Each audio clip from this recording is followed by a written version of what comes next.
छात्रों नमस्कार।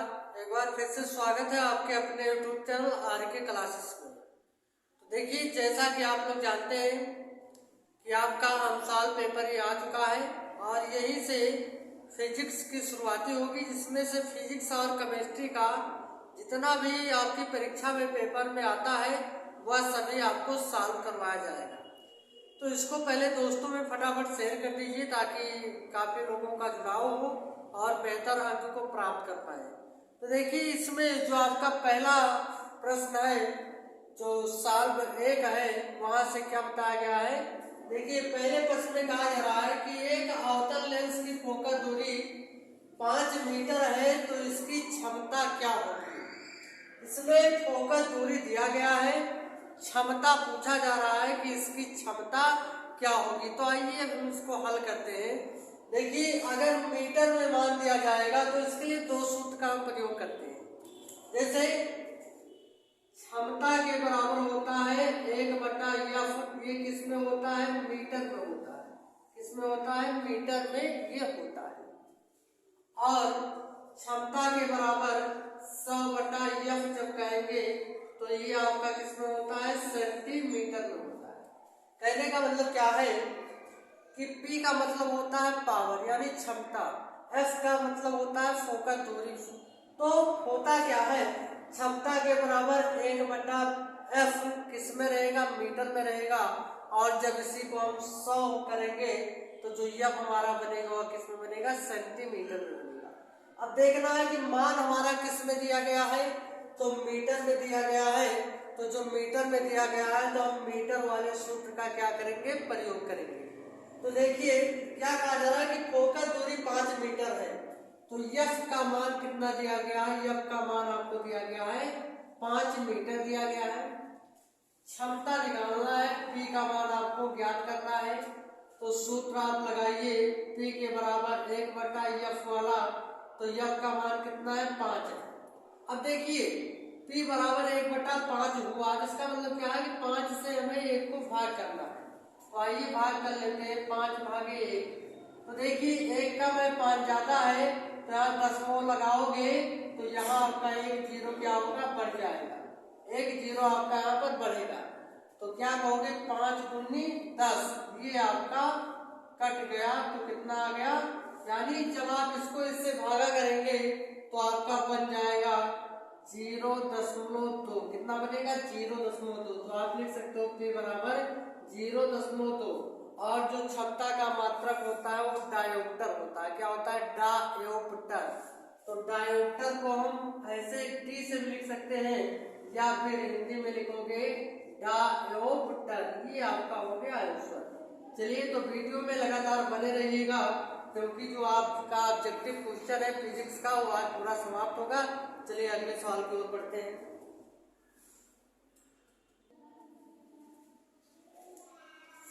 देखिए, दूसरे सवाल में आपसे क्या कहा जा रहा है। दूसरे सवाल में कहा जा रहा है कि आपके घर की टीवी में एक LED इंडिकेटर लगा है जो 0.75 वोल्ट एवं 100 मिली एम्पियर पर कार्य करता है। इसकी शक्ति क्या होगी। इसमें क्या बताया गया है कि आपके घर की टीवी में एक LED इंडिकेटर लगा है और इतना वोल्ट एवं इतना मिली एम्पियर, MA का मतलब होता है मिली एम्पियर पर कार्य करता है। इसकी शक्ति क्या होगी। यानी आपका विभव या जो विभवांतर होता है उसका मात्रक वोल्ट होता है। तो B का मान आपको दिया गया है और ये जो मिली एम्पियर होता है, एम्पियर का मतलब होता है वैद्युत धारा का मात्रक। तो इसमें धारा दिया गया है, शक्ति पूछा जा रहा है। तो LED दिया गया है। LED देखिए, जो आपका LED होता है इसका मैंने एक वीडियो बनाया था जिसमें मैंने आपको इसका पूरा नाम बताया था कि लाइट इमिटिंग डायोड होता है, जिसको हिंदी में हम कहते हैं प्रकाश उत्सर्जक जनित्र या डायोड। लाइट इमिटिंग डायोड अर्थात प्रकाश उत्सर्जक जनित्र।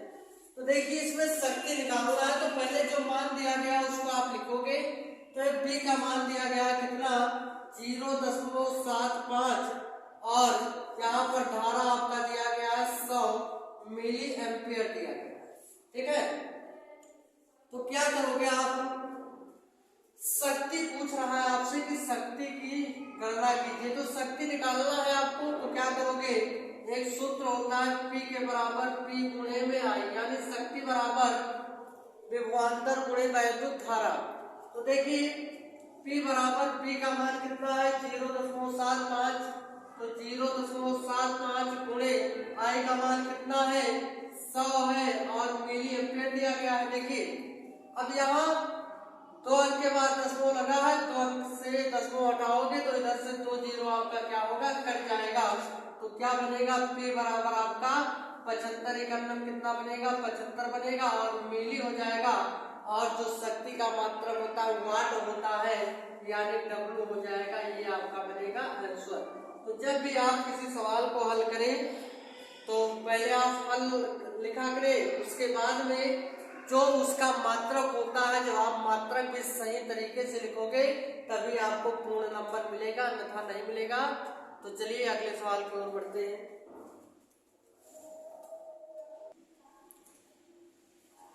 देखिए इसमें क्या बताया जा रहा है, इसके अगले में बताया जा रहा है कि प्रकाश का वेग निम्न में से किस माध्यम में सबसे अधिक होगा। 4 ऑप्शन आपके सामने दिया गया और क्या बता रहा है कि प्रकाश का जो वेग होगा निम्न में से किस माध्यम में सबसे अधिक होगा, सबसे ज्यादा होगा। तो पहला ऑप्शन क्या दिया गया है आपका वायु, दूसरा जल, तीसरा कांच और चौथा निर्वात। तो इसमें क्या बताना है कि जो प्रकाश का वेग होगा सबसे अधिक किसमें होगा, तो सही जवाब आपका क्या हो जाएगा कि निर्वात में होगा। क्या होगा, निर्वात में, यानी निर्वात पर आप टिक करिएगा तो आपको 1 नंबर मिलेगा। देखिए इसमें बताया जा रहा है कि समतल दर्पण की फोकस दूरी होती है, पहला ऑप्शन 0, दूसरा ये अनंत का प्रतीक है और तीसरा है 25 सेंटीमीटर, चौथा है -25 सेंटीमीटर। तो निकट बिंदु के लिए होता है 25 सेंटीमीटर, ठीक है। और लेकिन इसमें बताना क्या है कि समतल दर्पण की फोकस दूरी कैसी होती है। और समतल दर्पण क्या होता है, जैसे आपका जो दर्पण होता है, मतलब दर्पण का मतलब मिरर यानी शीशा जो होता है वो आपका एकदम प्लेन होता है, समतल होता है। जैसे ये आपका व्हाइट बोर्ड है, समतल है, तो इसकी फोकस दूरी पूछ रहा है कितनी होगी, तो इसकी फोकस दूरी हो जाएगी अनंत। और अनंत का मतलब होता है कि जिसको हम परिभाषित ना कर सके, यानी अनंत उसको हम कहते हैं कि जिसको पूर्ण रूप से जिसके बारे में हम पता ना लगा सके, वो आपका होता है अनंत होता है, ठीक है। तो चलिए आगे बढ़ते हैं।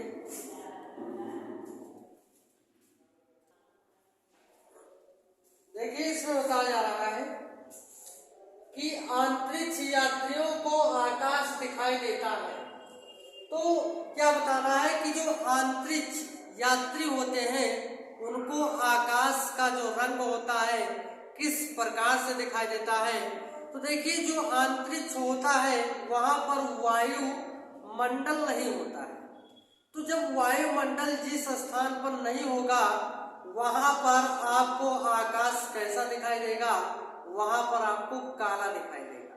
अब देखिए हम पृथ्वी से आकाश को देखते हैं तो वहां पर क्या होता है कि हमें नीला दिखाई देता है। क्यों ऐसा, क्योंकि पृथ्वी पर क्या होता है, पृथ्वी पर वायुमंडल है, लेकिन यांत्रिक यात्री जो होते हैं उनको कैसा दिखाई देता है, वहां पर वायुमंडल नहीं होता है, तो उनको किस प्रकार का दिखाई देता है, प्रकाश काला दिखाई देता है। कैसा दिखाई देता है, काला दिखाई देता है। अगला है कि 1 माइक्रो ओम का मान होता है। तो पहले आप समझिए कि जो माइक्रो होता है, माइक्रो के बराबर होता है 10⁻⁻6 मीटर होता है।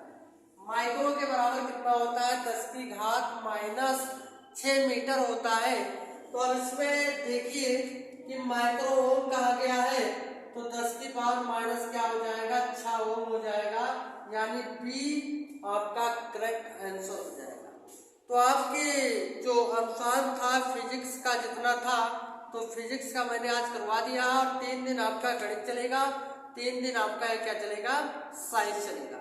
जिसमें से आपको ये हाई स्कूल के लिए है, जो हाई स्कूल वाले बच्चे हैं उनमें जो हाई स्कूल में है वही इंटर में है, तो इसको इंटर और हाई स्कूल दोनों वाले जो स्टूडेंट हैं, छात्र हैं, इसको आप देख सकते हैं। और 2 दिन आपका मतलब 3 दिन साइंस चलेगा और 3 दिन आपका क्या चलेगा, गणित चलेगा। तो इसको आप जो आपके साथ में रहते हैं, आपके भाई बहन, पास पड़ोस या फिर रिश्तेदारी में, तो उनके पास ये वीडियो एक बार शेयर कर दीजिए, ताकि जब बेहतर लोगों का जुड़ाव होगा तो ज़्यादा लोग जब जुड़ेंगे तो बहुत ही अच्छा पढ़ाने में मज़ा आएगा। तो ये भी अनुसार आया था, तो हमने सोचा कि इसको शुरुआत कर दिया जाए। और अनुसार जब आप हल करे रहोगे तो आपको ये पता चलेगा कि किस प्रकार से परीक्षा में प्रश्न जो होता है पूछा जाता है और कैसे हमें इसका आंसर लिखना होता है। कई बातें जान जाओगे तो परीक्षा में आपको दिक्कत नहीं पड़ेगी। तो आप भी इसको पढ़िए और दोस्तों में शेयर करना ना भूलें। और अगर चैनल पर पहली बार आए तो उसको भी चैनल को सब्सक्राइब कर दीजिए, ताकि हमारे सभी वीडियो का नोटिफिकेशन आपको मिले। इससे पहले करीबन 110 वीडियो मैंने बना रखा है, जिसमें आपको हिंदी दिया जाता है और साइंस में फिजिक्स, केमिस्ट्री और बायोलॉजी भी आपको मिलता है और गणित का भी प्रश्न आपको उसमें मिलेगा। तो मिलते हैं अगले वीडियो में। Best of luck.